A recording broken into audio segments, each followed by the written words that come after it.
Gente, eu sou Carolina Nakaoski, Head de Business Development da Mirae Asset Brasil. É um prazer ter vocês aqui com a gente hoje à noite. Já estamos combinadas, a gente vai falar alto, a gente vai falar devagar e a gente já pede desculpas mais uma vez. Como estava no convite mencionando para vocês, o painel vai ser em inglês para que a gente possa incluir a Tamara nesse bate-papo. A Tamara é uma CEO europeia. Vocês vão ouvir mais da história dela ao longo desse painel. Então, assim, primeiro eu vou agradecê-las, vou passar para o inglês agora para a gente começar a gravação do painel, mas a ideia é que a gente possa aqui bater um papo, estarmos juntas e ter uma noite de muito networking. Combinado? Reações da plateia, mulheres? Vamos? Tudo bem? Boa noite! Vocês escutam bem? Escutam bem? Dá para ouvir? O serviço, inclusive, vai estar um pouco suspenso durante o painel para vocês ouvirem melhor. A gente vai evitar o máximo possível de barulhos extras. Combinado? Can we begin? Always. Okay. Please. Good evening, ladies. Thank you so much for being here with us this evening. Before we properly start the panel, I would like to share a personal story with all of you. As I was preparing for the panel tonight and writing down the script, writing down what I would ask these two ladies, my first sentence writing was, "Good evening, ladies and gentlemen." And it took me by surprise that there would be no gentlemen here. And it's force of habit because all of us here, I'm sure, have lived in meeting rooms, video conferences, events, in which we're hardly ever the majority. As women, we're pretty lucky if we're not alone, if we're not the only one. So looking at this room, seeing it filled with exclusively leader women in Brazil, it is such a pleasure. It is an honor to be mediating and hosting this evening for you. So I'd like to ask for a round of applause to all of you ladies for being here tonight. We're hosting this evening here, bringing two amazing entrepreneurs, one from Europe, Bulgaria, who lives in Greece, one from Brazil, who many of you already know. And the goal for this evening is, of course, sharing stories, sharing experiences, seeing how they have achieved everything they've done so far, but also celebrating all of us. As women, we hardly ever celebrate our victories, our successes. So please enjoy tonight, have fun, talk to each other, meet new people. Women are very welcoming, you know that, so talk to each other, and I hope you enjoy this panel. So I'm going to start with Tamara. Tamara is the founder and CEO of Velexa. Velexa is an investment platform that enables international investments across multiple countries, multiple currencies. Tamara, I'd like to let them know a little bit about your journey, your background, and how that led you to found Velexa. Thank you very much. I hope you hear me well. First of all, good evening. I feel very honored to be here with all of you, and thank you for accepting me to speak in English because my Portuguese is non-existent. Despite the fact I committed in December to the team that I will be having a crash course on Portuguese. So it's really a pleasure to meet you. My name is Tamara Kostova. I'm born in Sofia, Bulgaria. And from a family actually of finance people, and we were speaking about accounting on the dinner table, and I always found it exciting. So I started my career in the capital market space on the trading floor, and I spent more than 12 years on the trading floor of some of the largest European banks. And you can imagine that it was a very male-dominated environment, surrounded by successful traders who were earning their bonuses and they were buying a Ferrari, and then they were earning the next bonus and they were buying a second Ferrari. That was the type of culture I grew up in. And interestingly, despite the fact that I come from that space, I wanted to share something very personal for me. For 10 years of my life, I never managed my own money. I never invested on my own account. I am a trader. I grew up on the trading floor. I never did it. And I was wondering why. I was wondering, Tamara, there must be something wrong with you. So why do you feel so much uncomfortable to make a mistake with your own finances? So this is how the story of Velexa started. I have to share this with you. And I think over the last couple of years, I have finally found my voice. and what I stand for. And my mission has been, and is still, very much around empowering women to embrace financial independence, to learn financial management skills, financial literacy, and become really the master of their own destiny. And this is what I stand for, and I'm very, very happy to be here with you, and I wanted really to share that, and especially with Carol, because she's already transforming the Brazilian market. And you're amazing. Thank you. Now, I'm going to ask you to properly introduce yourself. I was hearing her story, and I was like, we're meant to be here together, and it's really nice. Carol, you also have done a lot for Brazil in gender equality with Fin4She. I'd like to have you walk us on your background and how you've developed this platform that connects and promotes gender equality and financial independence for women.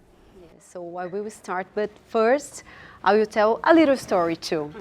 When I was invited to be here on the stage with you, Mirae, Tati, and I was really happy, but I was totally out of my comfort zone.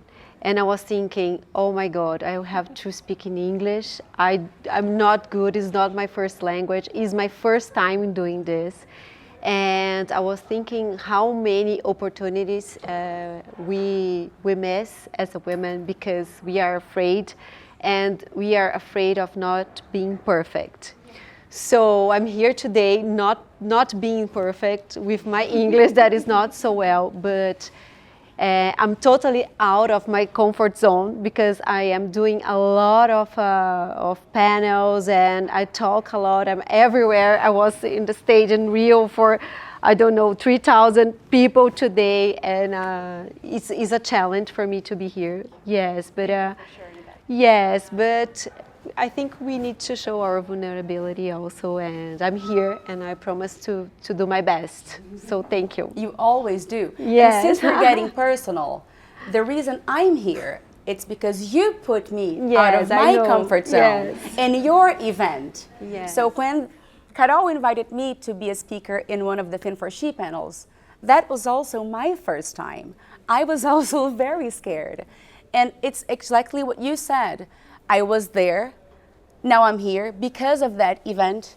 I already have some people here who are going to have an event next week with me who have invited me because they saw me on Women in Finance. So that's what we do for each other. Opening up for new opportunities, facing fears, and then finding good results from it. Yes.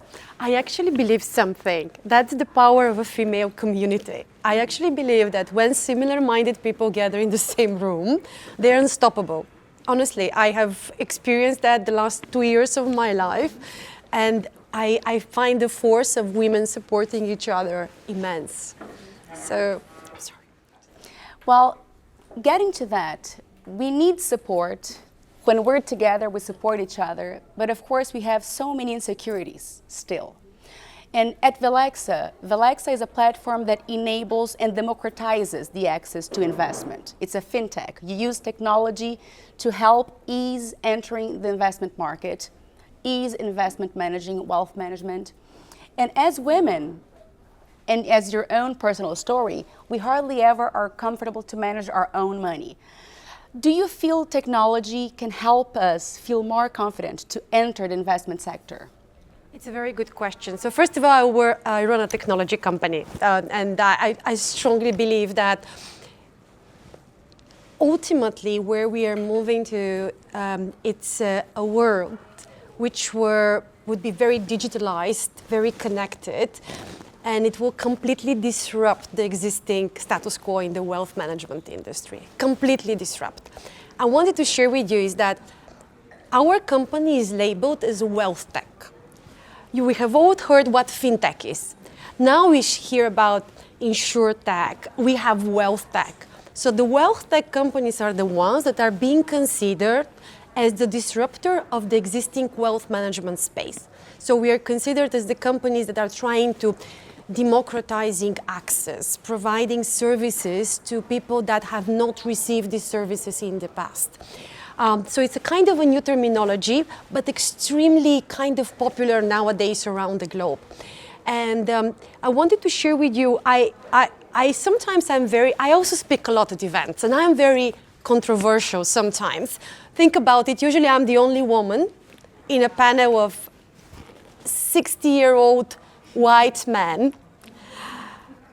And I always try to be controversial. So there is something I really believe. I really believe that there is a change of generation. And wealth management should become ultimately accessible for all. So each one of us should be able to act exactly. And I always say something at these panels. I say to my fellow panelists, you know what? Women have now more wealth than men in certain countries. So women have become richer, let's put it like that. And we live longer. We live definitely much longer than men. So why you're not targeting me as your customer? Because ultimately I have the wealth. I will live 10 years longer. Okay, this may be exaggeration, but I will live many years longer, and you still do not want to serve me. It's very interesting to see that. There is never an answer. Usually I kill the discussion in such kind of topics, but that's the reality. Yeah? But I think, Tamara, that this is about the diversity that we want to talk. The diversity is not about how many women you have on the top of your company and how many women you have total, like, oh, we have 30% of women leaders here. No, I guess the diversity that we want to talk about is the diversity that we have thinking about products and thinking about who are our clients, and we do not have this yet. No, not at all, because you're touching something very important. I will tell you my own journey. So I have two small kids, now age 8 and 6. I started the company when they were like 3 years ago, so they were quite young. And I tried to find the time. I tried to be a superwoman. I tried to raise a family, be with my kids, run a startup, a successful startup, and at the same time invest my money. It doesn't work. It could. Okay, sometimes I felt like a superwoman, but it was definitely not every day. So then we started actually working and thinking is, okay, what are our priorities as women? And our priorities are very different. You know, you try to take care of your family first, everything else, and then maybe you'll find the time in the evening while I was breastfeeding or while I was bringing my son to soccer to start doing, Tamara, what is happening with your portfolio? So then we started realizing is, so how do we build a technology solution, what you were mentioning, which is very much personalized to our needs? First of all, we never have time. So the solution should be built as such to be able to provide you very personalized content and data anytime. So how do you build something that you understand Carol risk profile, risk appetite, her savings objectives, and you start providing information to her in a very personalized way through the mobile application. Anytime she finds 5 minutes to look into that. So this is ultimately where we started. It sounds very basic, but what you mentioned, it's something that we are all missing. So this is what I actually currently use. I am constantly on the plane, I don't have the time, I know my preferences, and I'm being fed that in a very personalized way so I can act. This is what I believe the future ultimately of wealth management and investment is, yes? So personalize very much the data and provide it in a very simple way. And I have to tell you something. I haven't done a good job yet because on my platform, we serve customers all around the globe. I have to tell you is that less than 25% of all investors globally are women. Less than 25%. And this is across the board. It doesn't have to be here. In your platform? Everybody around the platform, globally, on our platform, which is very personalized and contextualized. Still, less than 25% of investors are women. And we have an idea that here in Brazil we were behind. But yes, as a woman, right? Yes, and it's almost the same number here in the stock markets in Brazil. Is around 33%. 30, okay, yes, it's even better. Yes, Because it's 23. 23. Okay, Yes. so the same, very much the Yes, same. very much the same. Yes, but when you see the ticket, women they have more money when they invest. True. Yes, the tickets are higher. I was doing some research today. Really? Yes, to be prepared, right? And the tickets are higher. Much funding amount, Much but- funding okay. amount than men here in Brazil when they go to a stock market, for example. I have to tell you another observation to your point. Because we are very uncertain about ourselves, this self-doubt in women, I don't know how we can eradicate that. We need a lot of support when we invest. So it takes us longer to make a decision. We are not speculative. We don't speculate with investment. We really invest for a certain goal. And you are going to see that women invest very consciously. They invest in companies that would align with their own vision, statement. So the main investors embracing ESG type of investment will be women. But it takes us longer. Once we have made this decision, ultimately, then the process starts to flow easier. Yes. And also what I always say is that we have the buy and hold strategy.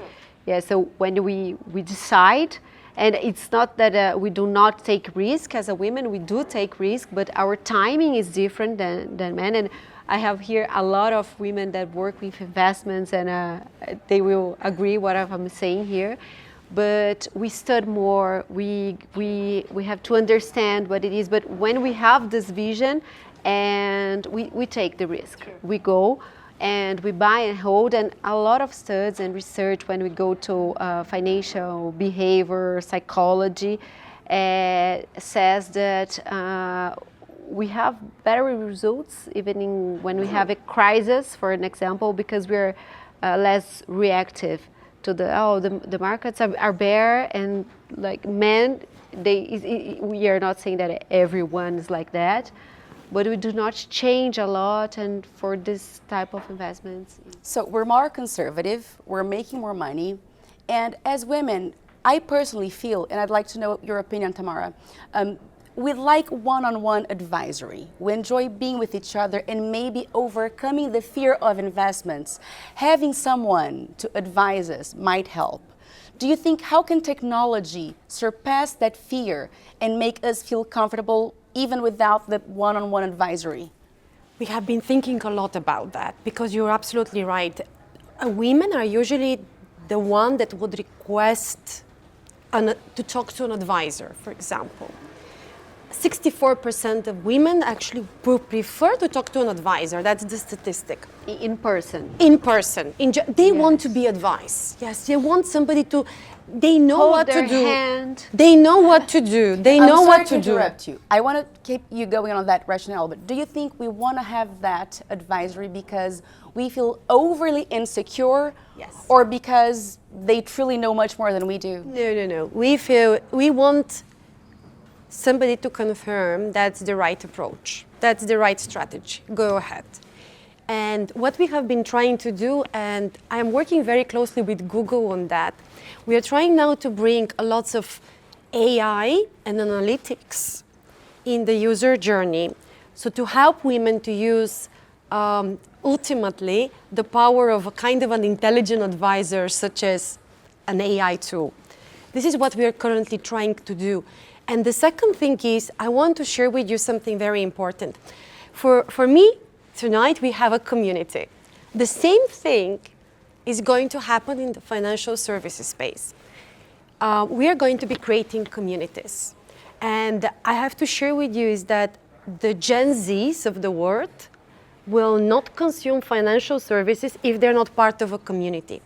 So what you're going to see now, and I want to give you one clear example about that. You're going to see financial services app starting to connect their users in a community.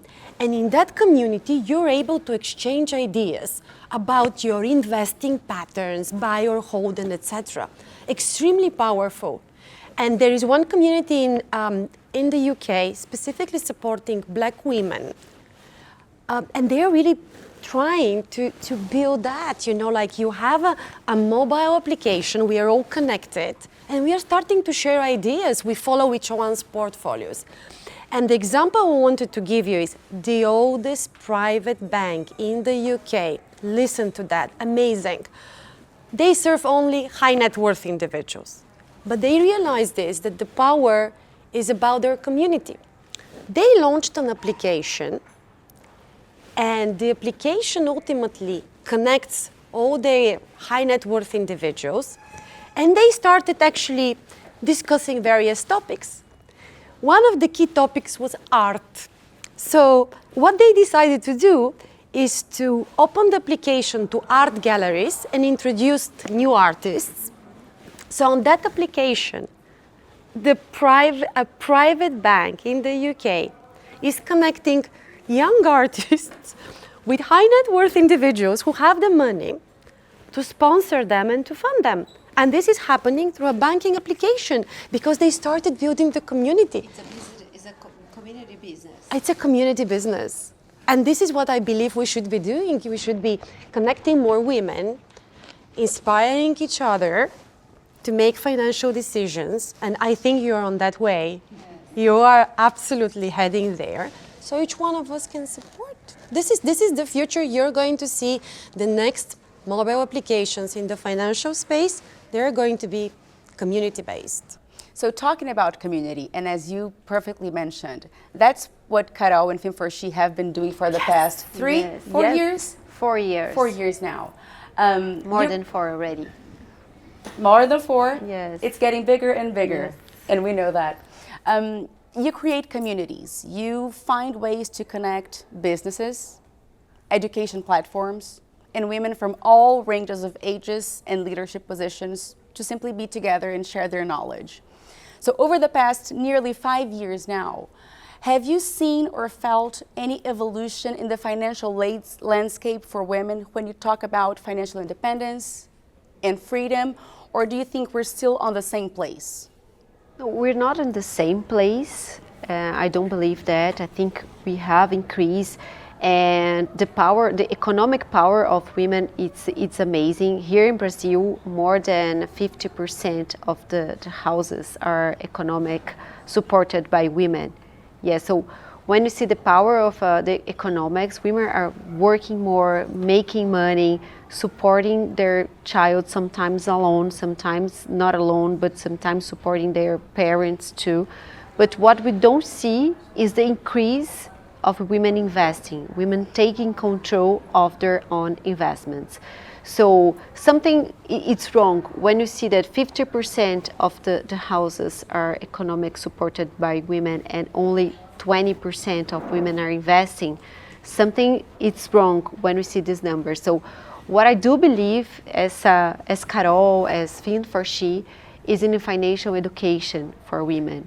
Because I don't believe that we can achieve this protagonism or this full independence if we do not know how to manage our own money. It's a process, and we need to understand that since we were little. So when we look at the past here in Brazil, I think I was telling you in our conversation that only in 1962 we have the chance of having a bank account here in Brazil as a woman, and our social ID, that is the CPF, and only on 1974 it was the credit law that we were allowed to have a credit card or take credit to buy a house or make or credit for our own business. So our story is really recent. And we were not raised to be there making money or being here at Faria Lima talking about business. So we were raised to be in another place. So we already opened a lot of doors for a lot of women. So I do believe that. But we need to change. And I think now what we have to do, we need to see more real change, you know.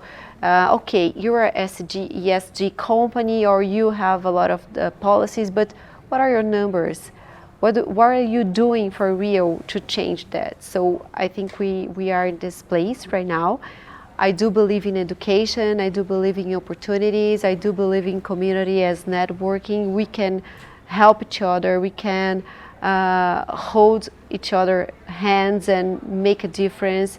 So, but I think we need to invest in opportunities and education to start. And that's something you do very well. I'm not sure if everyone is aware of what Fem4She does. They help promote and educate young women from poor communities and help them get certificates for financial markets. But when you talk about education, I see it in two different ways. I don't know if you agree or not. I think there's formal education, going to school, getting certificates and working towards that market. But I think there's also, we have so much information in the media. Good information and bad information, of course. But I feel that most of the women who don't feel comfortable investing are not willing to look for information also. And we have so much access to that. So I think this was something that changed a lot during the pandemic and after the pandemic, because I think we have to change some behaviors as a woman.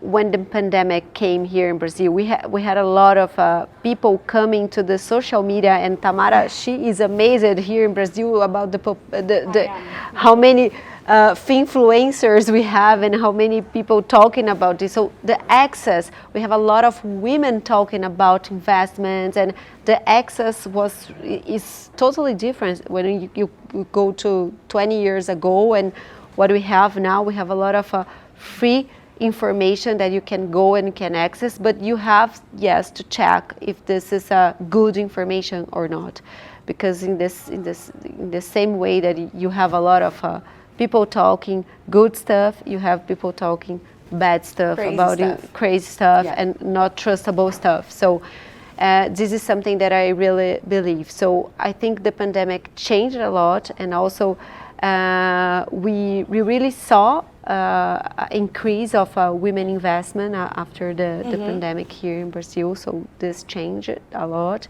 And also I guess we have, as a woman, and I don't know, I'm talking about women, but I guess men too, the pandemic brought us we have to change the way we were doing. We have to reinvent ourselves. When you see women that were they lose their jobs and they have to prioritize their husband jobs in some families, and they have to start a new business or change what they're doing. So I think this was a good thing that happened to us. We're still evolving, but there's a long way to go. Yes, yes. And also we were the worst. Women suffer more than anyone. And it's everything we were telling, that we have to check everything: kids, job, house, family, and our financial situation. I want to give you something interesting. My story. I want to tell you, I travel every week. I fly every week. And what happened to me is, I wanted to share this with you. A month ago, I was traveling to London. I paid for the parking and I forgot my credit card into the parking machine. So I landed in London, I went to the ladies' room and I forgot my ladies' bag in the toilet. Luckily, a woman saw me outside and she ran to give me my ladies' bag. And then I received a call from school, and they told me my son went for the kindergarten. My son went to a dentist appointment and he has 21 teeth. So I say to myself, but how many teeth should you? I don't have a clue. What's wrong? They said, Miss Kostova, it's really important. When are you back? You should come to the dentist. He has 21 teeth. I say to myself, okay, I have completely lost it. Completely lost it.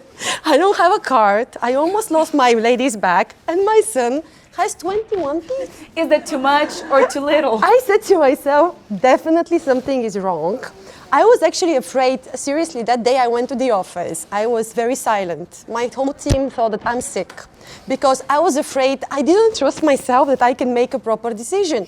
I wanted to tell you, I went home and I realized that my sons had one of the tooth didn't fall down, the other one on the back went out. So he looked like a dragon with several teeth in front. I said, okay, Tamara, you have completely lost it. And I wanted to tell you something. I really do not like that I have this self-doubt. I really believe I am the worst judge for myself. I am my worst enemy because I constantly judge myself. And I wanted to tell you something what I have realized over the last 2 years. Last year, I won the Forbes Female Leader Award. I never celebrated. And then I am part of a community that we discussed. And in that community, I think everybody here knows the Chief community, you know? Yes, from the US. So I'm part of Chief. And what Chief does, it's something amazing. I want to share this with you. So they gather 12 members at a very similar stage of their life.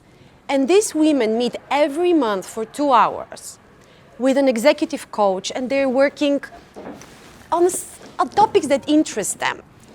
And each one of us can come to these meetings and say, ladies, I have this problem.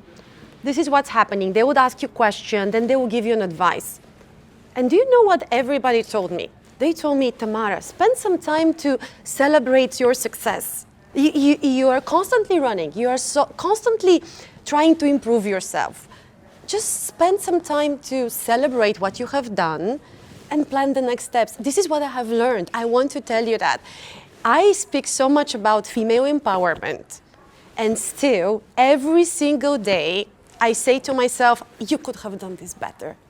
So this is something interesting about even my investment decisions as well. And that's why I believe that female education is so much important, and it should come very early, very early. I really like the fact that here in Brazil you study at school, because in Europe there is no financial management education at all in school until high school. We do not study about how to manage our finances. So I believe from a very early age, from the age of 6, we should start educating our daughters, girls, of basically gaining that independence and seeing the glass half full instead of half empty all the time. Seeing change come sooner. Yes, I do hope that. Okay, so I have a couple more questions for them, but this is an open mic night. Does anybody here have any questions for them? Please feel free to ask these two amazing women. Well, not anything you might want, but if you have any questions or doubts. You can ask, pode perguntar em Pode português. perguntar em português, que a gente traduz também. You can ask us all the night questions. TT. Hi, I think I'm going to do this question for you, Tamara. Now I work in a law firm with capital markets regulation. And before this, I was in a bank, in the wealth management part of the bank. It was a multifamily office, ultra high net worth clients, all those things. And I was very much used, first a very small anecdote that I thought is very interesting and has a lot to do with what you said. I usually got the hard cases from the clients, right? Those are the ones that come to the legal counsels. And usually they were about widows or daughters that were very much suspicious of how their money was being held by the bank once they became widows, or a daughter maybe that had a brother that she didn't really trust. And it had a lot to do with asymmetry of information. So, true. And these, I mean, I'm talking about some of the richest families in Brazil, for example, and around the world. And still, usually it was the women in the family that were more insecure about the way that their money was being managed by the actual bank or by their family. Their family members. And a very big part of our job was to secure them through the documents and through talks and chats about how the money was being managed. It's not that there was actually concrete evidence of that, but you could see their feeling and their needs for being secured in that sense. And something else that I also observed, not necessarily in this place that I worked, but in high net worth family offices and things like that, is how men usually bonded with their bankers, with their Yes. traders. You mentioned the art thing, right? The art gallery and connecting.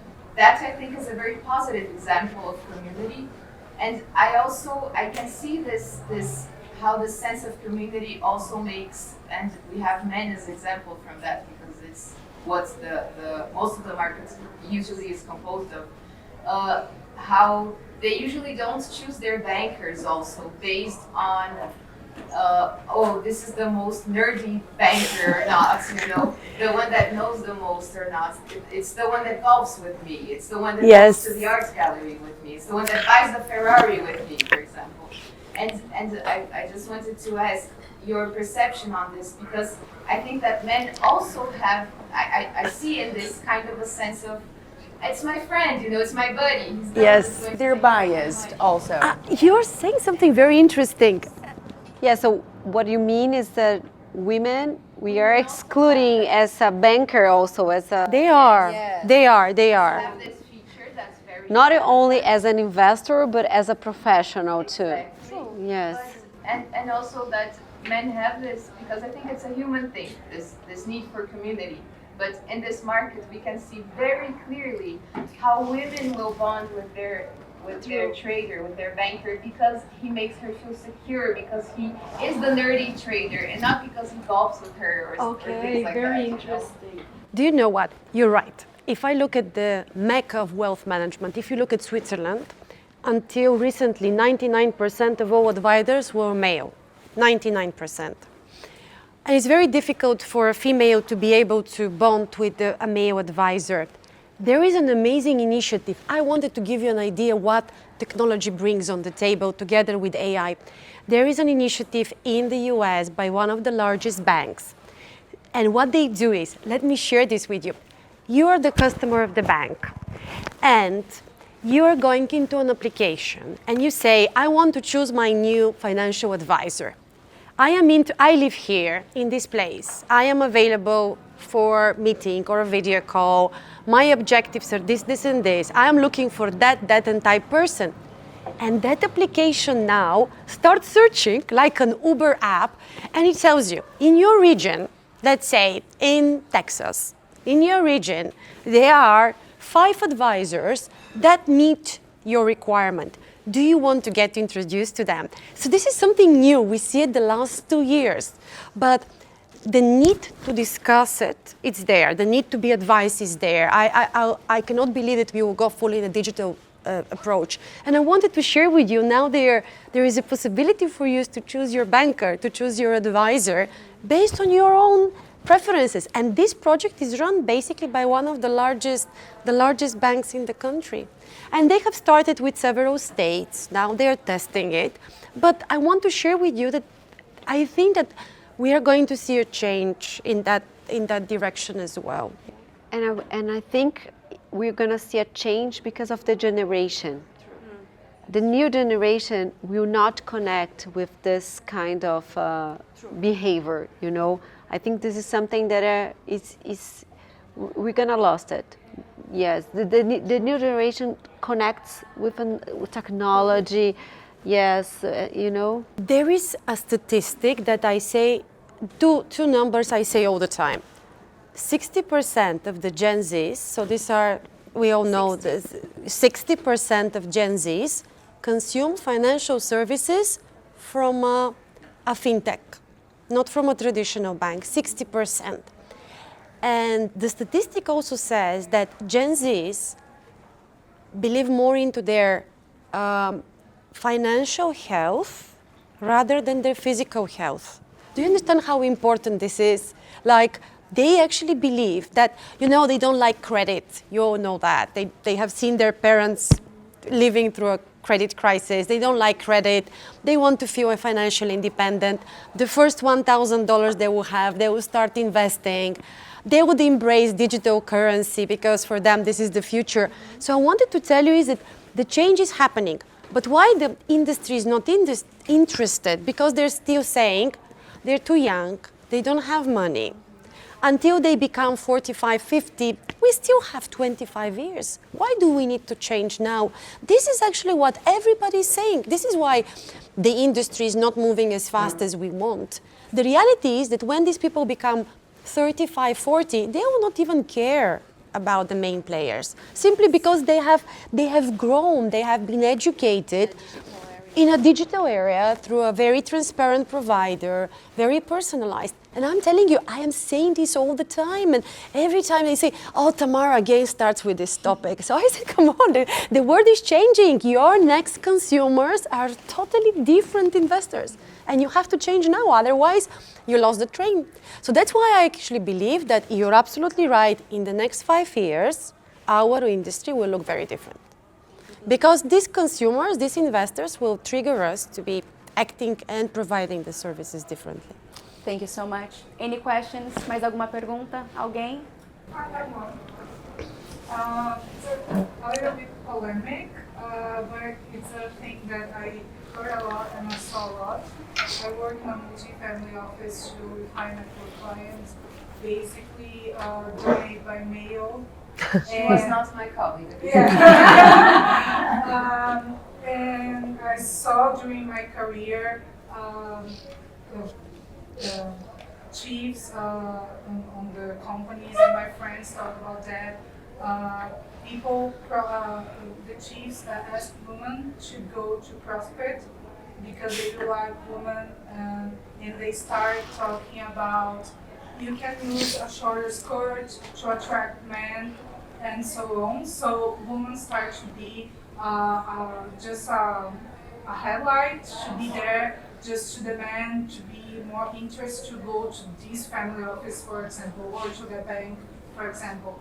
And my question is that I have a leader in my career that she told me that she became very tough and she changed the way that she dressed in order to have the respect from the peers and the guys that she was partner, because from that scene she will get more respected.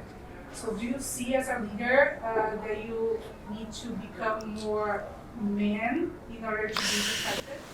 It's a very interesting question. First of all, you see how I'm dressed, always color. But when I started my career, I was always dressed in black. I wore glasses, despite the fact I do not need glasses. Because I wanted people to consider, not yet, I don't need glasses yet.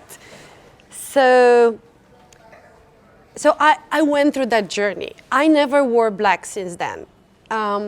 And to be honest with you, I like to attract attention now. I like to be the center of attention. And in reality, I like to look good for myself, not for anyone else in the room. So I also went through that journey. I cannot lie to that. I went to a course last week, and the lady was saying that female CEOs start showing a lot of male energy. They forget their female energy because we are all trying to copy what a good male leader will look like. So last year that I told you about the chief community, my group decided that we have to look at finding our authentic self. So who are we as female leaders? And of course we can be emotional, everything, but this is who we are. So I think that I have to tell you is, unfortunately, and I am in this community with women around the globe, everybody will say the same thing. Most probably everybody will have their black face. Everybody will tell you the same stories that they try to look like a good male leader. And that's why we try to have these groups and we try to support each other and we try to give examples of why I do not want to have this male energy. And I have to tell you, I personally believe that the last 2 years were very tough on my personal life because I think my husband constantly tells me, you're not the boss here. So I go home and he says, okay, welcome to the CEO. I hope I will see my wife soon. So I started realizing, obviously you're changing your attitude. I don't want to do it, of course. And I try to coach myself all the time as well. Tamara, maybe semi-female, semi-male energy, try to find the balance back. And try to be a wife and a mom when I have to be, so yeah. And I have the opportunity as being at Fin4She to talk with a lot of women, and I totally agree with what you were saying. And when you see a different generation, women that are older, I am 40 years old, and women around 50, 60 years old right now, they all tells me that they have to dress and they have to change it, they have to act like a man. And now they are in this process of reconnecting with themselves. So I have to use pink, and I have to reconnect with my female force inside me, because for 30, 40 years working in financial markets, I have to put this person away and be another person. But luckily, most of them are in the process of reconnecting. And if you see in our event at Fin4She, what everybody tells me is like the colors of the clothes in the stage, and everybody's, can you imagine in an event at the center of Faria Lima right now, we are using colors and touches with pink and green and blue. So I believe also it's changing. I'm a very optimistic person, so yes. And I still have the black. Yeah, no, but I like black too. No, it's fine. To me, I love it's it. funny. When I started working, I resonated so much your question with me, because I felt like I needed to look like a man to be successful. And I worked for maybe 3 or 4 years without vacation. I didn't have any time off. And I was planning my trip to Europe and packing, and I opened my wardrobe, and there were only black and white clothes. I didn't have any clothes to travel for fun. And I realized that cannot work well. So I've started putting more color into my wardrobe. But today, since I was very afraid to be here also, I needed the armor, because I think black is more like an armor. So some armor, a little light, just to make things better. But it's still going through this process of sometimes I feel really secure. I wore pink for the panel at Fin4She. Sometimes I still need to bring myself down, find strength for wherever I can find to make things work. And what I think, we always have to think that we are an example, and we are open doors for whoever is coming with us. So be yourself. I think that's the best message for us to finish this panel. Yes. I had more questions, but I think your questions were even better. We have here 2 amazing entrepreneurs who have changed their careers to help educate, promote, and give access to women in their international and national investments. Mirae Asset is very proud to be partnered with Velexa. We have some news coming up. So Velexa is a partner of Mirae.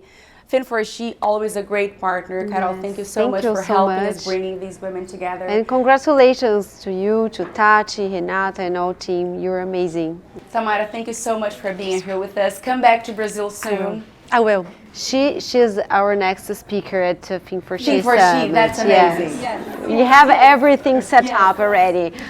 And ladies, to all of you who made it here tonight, thank you so much. Enjoy, have fun, and thank you again.